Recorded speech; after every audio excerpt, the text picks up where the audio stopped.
Hello, everyone. This is another Black Conservative. I am Ryan Boland. Thank you all for joining me.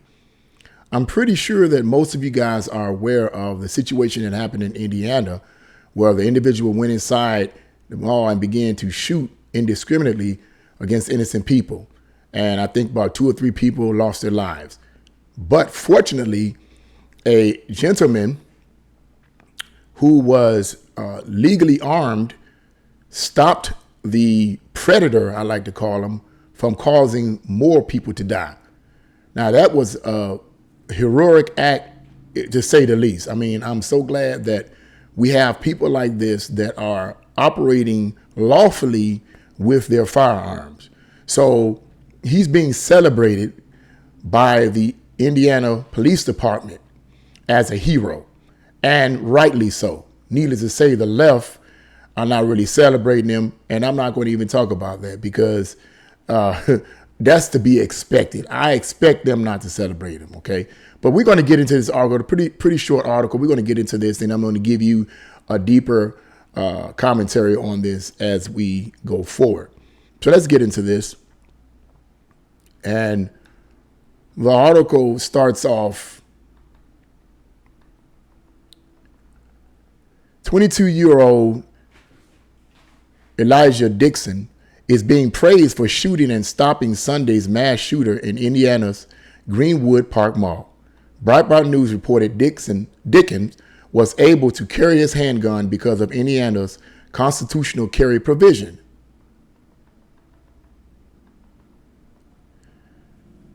WTHR notes the attacker began shooting in the mall's food court at 5:56 p.m. Sunday, 5:56 p.m. Sunday, and Dickens responded by opening fire on the attacker at 5:57. The attacker tried to run for cover as Dickens fired at him, but collapsed to the floor, fatally injured from at least one of Dickens' rounds. WFLA observes Dickey, quote, was by the cookie counter close to the main walkways of the mall when the attacker opened fire. Witnesses indicate Dickens then returned fire, closing the distance on the attacker as he did. And here this seems to suggest that this young man had some training. He had some training. He wasn't just indiscriminately shooting because he's scared to death and shooting just, oh my God, scared to death and don't know how to aim. It seems, based on what I'm seeing here, that he knew how to shoot his gun. But it goes on to say, Greenwood Police Chief Jim Ison said of Dickens, I'm going to tell you, the real hero of the day was the citizen that was lawfully carrying a firearm in the food court and was able to stop the shooter almost as soon as he began. And I saw that video. It was very inspiring. On Sunday, Greenwood Mayor Mark Myers said, as of now, we do not know the shooter's identity or motive. We do know that someone we are calling the Good Samaritan was able to shoot the assailant and stop further bloodshed. This person saved lives tonight. On behalf of the city of Greenwood, I am grateful for his quick action and heroism in this situation. On Monday, Greenwood Park Mall issued a statement that also acknowledged Dickens' heroic actions. We grieve for the victims of yesterday's horrific tragedy in Greenwood. Violence has no place in this or any other community. We are grateful for the strong response of the first responders, including the heroic actions of the Good Samaritan who stopped the suspect. WTHR explained that Dickens does not have any former police or military firearm training. Rather, quote, he learned to shoot from his grandfather, end quote. And that's the end of that article. That's interesting that he learned to shoot from his grandfather. And as I said earlier, it did seem to indicate, the way the article was describing it, that he did have some shooting experience.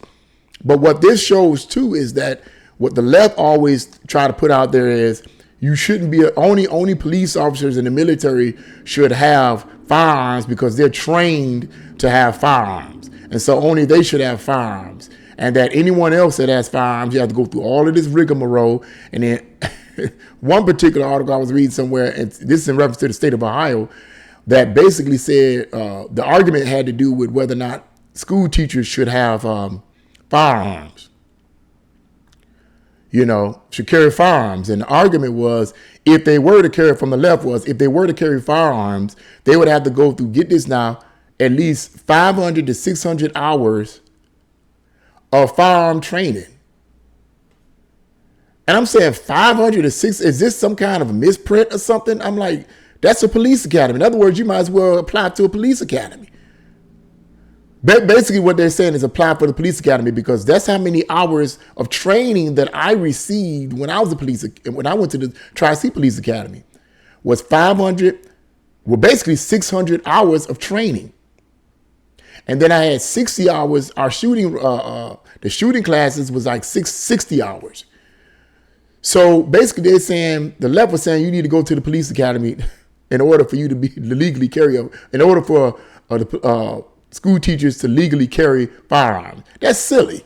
You don't need to do all of that. But anyway, going back to this young man here, I'm happy that he did what he had to do to stop the threat. We need more individuals like this. Of course, we're not talking about people that's just arbitrarily, like I said earlier, going around just shooting and going off of their emotions. Of course, in a situation like this, emotions are going to be involved. Your heart is going to race like crazy. You're probably going to develop tunnel vision and all these other psychological situations that may occur. But if you stay focused, you can stop the threat like this young man did. And it's good to see this. We need more. As I said, we need more individuals like this. More civilians that have some understanding of firearms and some training. Now, I'm not saying that there shouldn't be any training. Let me reiterate that. I'm not saying that pedestrians, or civilians rather, shouldn't have any training. Of course, you should have some kind of training. You should basically know how to load and unload the gun. I'm not talking about that. And and obviously you should go to a firing range so you can shoot better, because you don't want to mistakenly shoot an innocent person. Okay. But I mean, to be realistic with you, you don't need 60 hours of training. You don't need that. You're not a police officer. You're not a security officer. You are a civilian. Okay. And this clearly shows that this was a civilian that had some training from his grandfather, he said. He received his training from him. And that's how now it doesn't say how many hours of training he had or how long his grandfather taught him or whatever. It doesn't say that. But clearly he had some training. He knew what to do. He knew how to close the gap, and he stopped the threat. So in ending this video on that note, clearly, as I said earlier, the left is not in support of this because it contradicts their narrative. They want to get rid of guns, period. And I can't help but wonder what a lot of these leftist news reporters and leftist mainstream mouthpieces really understand what they're actually saying or what they're pushing. Do they really know what's going on? Do they really see the bigger picture? Because I do. And it may sound arrogant, but it is what it is. I do. I've been studying this for the past 5 to 6 years. I've been studying communist insurgents. I've been studying Marxism and socialism for the past 5 to 6 years.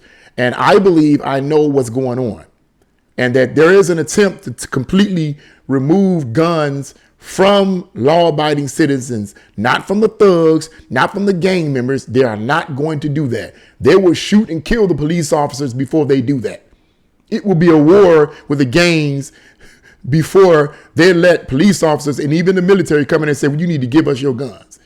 But law-abiding citizens, because we're law-abiding citizens, we'll willfully give up our guns because we want to be right. We want to do the right thing. But guess what? We become victims to these thugs. The devil is a lie.